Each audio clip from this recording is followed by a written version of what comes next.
Please আমি request করছি দুর্জয়ের ব্যাপারে হুট করে কোনো স্টেপ নেবেন না প্লিজ। হয়তো সত্যি ডক্টর দুর্জয় সেনগুপ্তের কোনো কারণে মাথা গরম ছিল,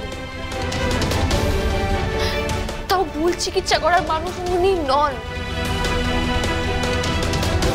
নিশ্চয়ই অন্য কারণে কোনো সমস্যা হয়েছে। প্লিজ প্লিজ একটু বুঝুন। Excuse me. এই শোনো, একদম দয়া দেখাতে আসবে না আমাকে। এসব শো অফ না অন্য কোথাও কি করবে, যাও। অনেক উপকার করেছো, যাও এখান থেকে এখন প্লিজ যাও। আমাকে বাঁচানোর চেষ্টা তোমায় করতে হবে না। হ্যাঁ আমি ভুল করেছি, যা করার করলি, যাও। প্লিজ দুর্জয় এরকম করো না, সবটা না জেনে বুঝে তুমি কেন নিজেকে ব্লেম করছো? দুর্জয়ের অ্যাটিটিউডটা দেখছেন তো? ইউল প্রবাবলি রিমেম্বার আমি ওকে দায়িত্বটা দিতে বারণ করেছিলাম। খুশি খুশি তুমি? আর কত ক্ষতি করবে? ক্যারিয়ারটাকে তো শেষ করে ছাড়লে।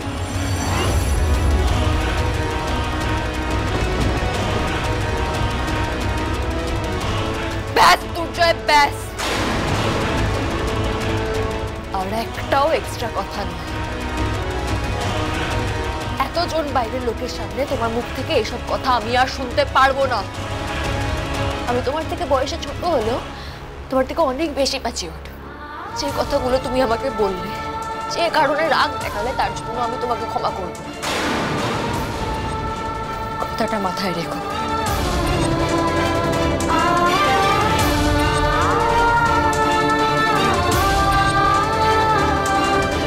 হ্যাঁ হ্যাঁ হ্যাঁ যাও, করতে হবে না ক্ষমা।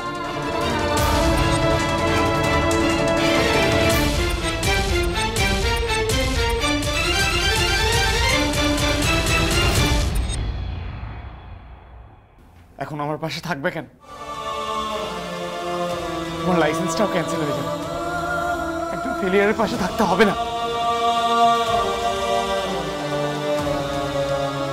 জয়, এত ভেঙে পড়িস না, কিচ্ছু হবে না, সব ঠিক হয়ে যাবে।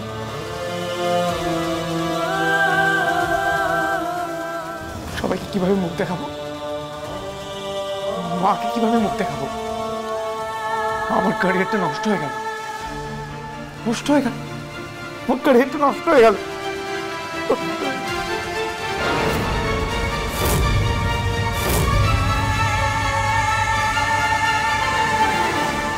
দাদা তুমি কিছু ব্যবস্থা করো, আমি আর পারছি না। এই প্রদীপ নিভে গেলে শুক্লা যে কি করবে না করবে ভাবলি আমার টেনশন হচ্ছে। এই যে মেজো বৌমা, তুই মাকে গিয়ে জিজ্ঞেস করো আজকে কাকে কি প্রায়শ্চিত্ত করতে হবে, আর সঙ্গে এটাও বলে দিও যে রানী কিন্তু প্রেগন্যান্ট। বিনায়ক, তুই একটু শান্ত হয়ে বসতো, আমি দেখছি। শুক্লা কি করছে? কি ঘরে বসে আছে? আমি তো চেষ্টা করো শান্ত হয়ে থাকতে পারছি না দাদা। শুক্লা একটু যুক্তি বুদ্ধির ধার ধারবে না। আজকে যদি ও রানীকে দিয়ে উল্টো পাল্টা কিছু করানোর চেষ্টা করে না, আমি কিন্তু ছেড়ে কথা বলবো না। কাকুমণি প্লিজ, তুমিও যদি এইভাবে কথা বলো কিভাবে হবে বলো তো? হ্যাঁ, ছোট মা অত মুক্ত মনের মানুষরা মানে অতটাও ইনসেনসিটিভ না যে ছেলের বউয়ের কিছু হলে সে চিন্তা করবে না। আর আমার মতে এসব ব্যাপারে একটু সেকেলে হওয়াই ভালো, আমার মতে। সবাই তো দেখছো মানুষটা কিরম মন খারাপ করে বসে আছে, সারাক্ষণ দুশ্চিন্তা করছে। জয় ওদিকে ওরম একটা হাই প্রোফাইল কেস নিয়ে বিজি, যেখানে পেশেন্ট আবার ক্রিটিক্যাল। তার মধ্যে হয়েছে এক রানী, না ফোন ধরছে না ফোন করছে, কিছুই জানাচ্ছে না আমাদের। তো ছোট মার টেনশন হওয়াটা স্বাভাবিক নয়? আর শোনো, তোমরা একটা কথা ভুলে যেও না, রানী কিন্তু এই বাড়ির মেয়ে নয়। অত ভালো করে ওকে আমরা চিনি না যে ও কোন কথার কিভাবে রিয়াক্ট করবে বা কোন কাজে কি রিয়াক্ট করবে, সেটা আমরা জেনে যাব। যদি কোনো সমস্যা হয় তখন কিন্তু। কোন বাড়ির মেয়ে বড় বৌমা? এ বাড়িতে তো তুমি জন্মাওনি, বিয়ে করে এ বাড়িতে এসেছো। চালুনি বলে ছুঁচকে তোর গায়ে কেন ফুটো, বুঝলে ঠাকুরপো? এই হচ্ছে তাই। সত্যি পিঙ্কি, তুমি তুমি না বুঝে কেন কথা বলছো? হ্যাঁ, তুমি একবারে সব বুঝে বসে আছো। ঠিক আছে, পরের বার থেকে যখন কথা বলবো তুমি বুঝিয়ে দিও কি বলতে হবে। পিঙ্কি, আমি তো এটাই বুঝতে পারছি না তুমি এসবের মধ্যে কেন কথা বলছো। বড়রা কথা বলছো তো, আর রানী ঠিক চলে আসবে। বড়রা কথা বলছে মানে? তুমি কি বড় না? তুমি কচি খোকা? চুপচাপ বসো তো। নিজে এত বড় হয়ে গেছে, বাচ্চা আছে, বড়রা কথা বলছে। আর শোনো, যে যাই বলুক, বাড়ির ঝামেলা ফেস করবো, অথচ সেটা নিয়ে কিছু বলতে পারবো না, এটা হতে পারে না। বাবা বলছি, রানী ফাইনালি ফোন ধরেছিল, ও বললো ডাইরেক্ট বাড়ি আসছে। বাড়ি আসবে মানে? আমাকে একবার জানালো না? আমারই তো নিতে যাবার কথা। ওরে বাবা, আর সকালবেলা কেনই বা বারণ করলো যে আমাকে যেতে, আমি সেটাও তো তাড়াহুড়ো তো জানাই হলো না। আশ্চর্য। আসলে রীতা মামার আর রানী আর জয়ের সিনেমা দেখতে যাওয়ার আর তারপর ডিনার করে ফেরার প্ল্যান ছিল। বাবা, তা এত প্ল্যান করেছো ছোট মা জানে? সব কথা কি জানানো সম্ভব? এই যে তুমি থেকে থেকেই বন্ধুদের নিয়ে কোথায় চলে যাও, অধিক রাত্রে ফেরো। কই, সব সময় তুমি তো আমাকে জানাও না। আমি কি তোমাকে কোনো প্রশ্ন করি না জানতে চাই? করি কি? আর সেটা করলে কি তোমার ভালো লাগতো? তাহলে তুমি শুক্লাকে শাসন করার জন্য উস্কাচ্ছ কেন? ওদেরকে ভালো থাকতে দাও না, শুধু শুধু অশান্তির সৃষ্টি কেন করছো পিঙ্কি? প্রদীপটা কেন নিভে গেছে এটা আমি বুঝতে পেরে গেছি।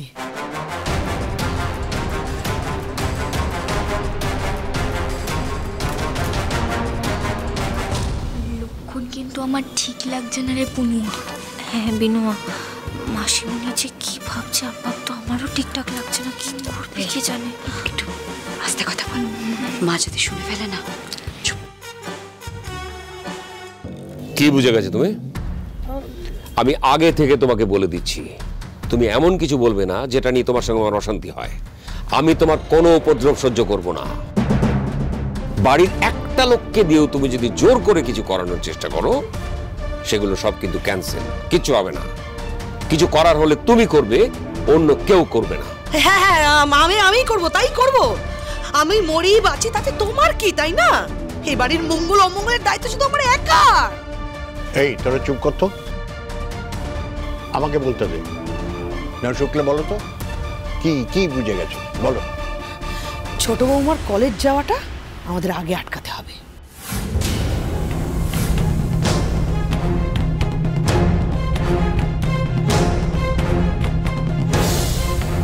ভগবান আমাকে সেই ইঙ্গিতই দিয়েছে, ওর কলেজ যাওয়াটা যদি আমরা এখন না আটকাই, এটাই কিন্তু বড় বিপদ ডেকে আনবে।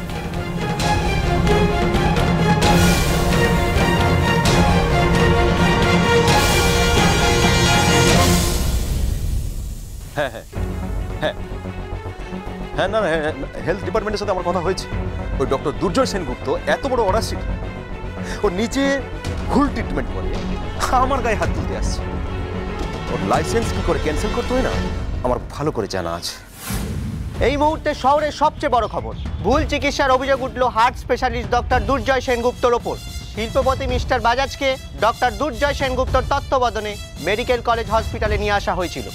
মেডিকেল বোর্ডে ওর এগেনস্টে আমরা কমপ্লেন করব, তারপর দেখব ও কোথায় ডাক্তারি করে। স্যার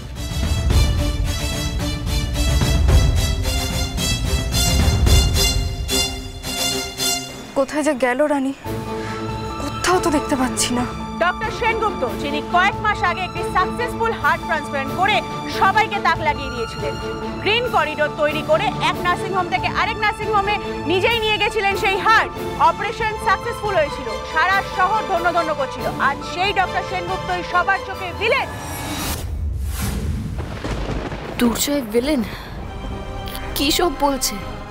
দেখো দুর্জয়, আমি বারবার বারণ করেছিলাম হুট করে মাথা গরম না করতে, সবাই সুযোগ নেবে। দেখো এই রাগের জন্যই আজ কোথা থেকে কি হয়ে গেল। শোনা যাচ্ছে তিনি ভুল ওষুধ প্রয়োগ করেছিলেন মিস্টার এমকে বাজাজের শরীরে। অন্যান্য ডাক্তারদের তৎপরতায় তাকে কোনো রকম ভাবে বাঁচানো সম্ভব হয়। স্যার এবার প্লিজ বলুন মিস্টার এমকে বাজাজের এখন কেমন কন্ডিশন? হ্যাঁ স্যার, প্লিজ একটা বাইট দিন। না, he is out of danger. Sir, doctor Durjoy সেনগুপ্তের বিরুদ্ধে আপনারা কি ধরনের স্টেপ নিতে চান স্যার? সেটা দেখতেই পান। ওই ডাক্তারের কথা শুনে আমরা বি হেলদি নার্সিংহোমে গিয়েছিলাম, কিন্তু উনি যে এত খারাপ ডাক্তার সেটা আমি ভাবতে পারিনি। আপনার দুর্জয় সেনগুপ্তর কি ধরনের শাস্তি চান? আমরা চাই কঠিন থেকে কঠিনতম শাস্তি হোক।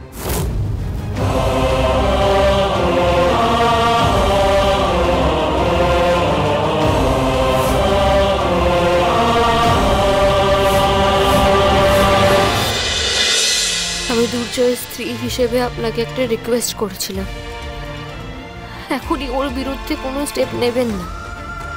আপনি এইটুকু রিকোয়েস্ট রাখতে পারলেন না? গোটা সমাজে দুর্জয়ের বদনাম হয়ে যাবে। কি হবে এবার? দুর্জয়ের ক্যারিয়ার, ওর ভবিষ্যৎ, ওর স্বপ্ন সবকিছু তো শেষ হয়ে যাবে।